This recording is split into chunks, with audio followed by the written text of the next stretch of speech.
ერთ კაცს ორი ძე ჰყავდა. უმცროსმა უთხრა მამას: მამა, მომეცი ჩემი წილი, რომელიც მერგება სამკვიდრებლიდან და გაუყო მათ თავისი ქონება. ცოტა ხანმა რომ განვლო, შეკრიბა უმცროსმა ყველაფერი. შორეულ მხარეს გაემგზავრა და იქ გაფლანგა მთელი თავისი ავლადიდება, ვინაიდან თავაშვებულად ცხოვრობდა. როცა ყველაფერი შემოეხარჯა, დიდი შიმშილობა ჩამოვარდა იმ ქვეყანაში და ძალიან გაუჭირდა. წავიდა და ერთ იქაურ კაცს შეეკედლა.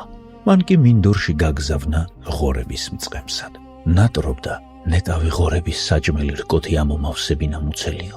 გონს რომ მოეგო, თქვა: მამა ჩემის რამდენ მოჯამაგირეს, თავზე საყრელა დავს ური და მე კი აქ შიმშილით ვკვდები.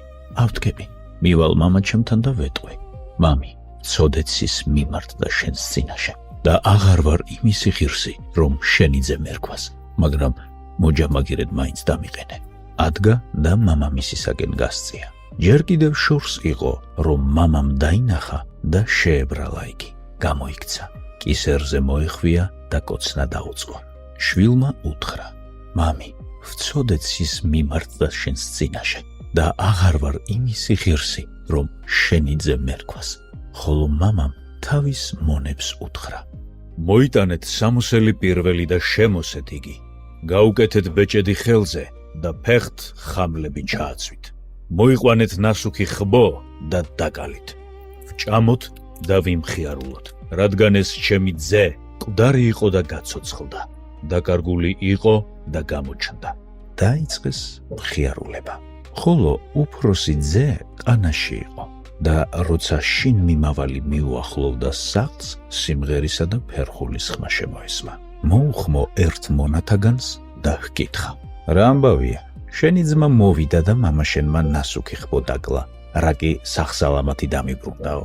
ის კი გაბრაზდა და აღარ უნდოდა შესვლა. გამოვიდა მამამისი და სთხოვა: შემოდიო. აგერ რამდენი წელია გემსახურები, ერთხელაც არ გადავსულარ შენ მცნებას და ან ერთი ტიკანი თუ მოგიცია ოდესმე ჩემთვის, რომ მეგობრებში მომელხინა. სამაგიეროდ მოვიდა თუ არა ეს შენი ძე, მთელი თავისი ავლადიდება მეძავებს რომ გადააგო, კვებულ ახბო დაუკალი.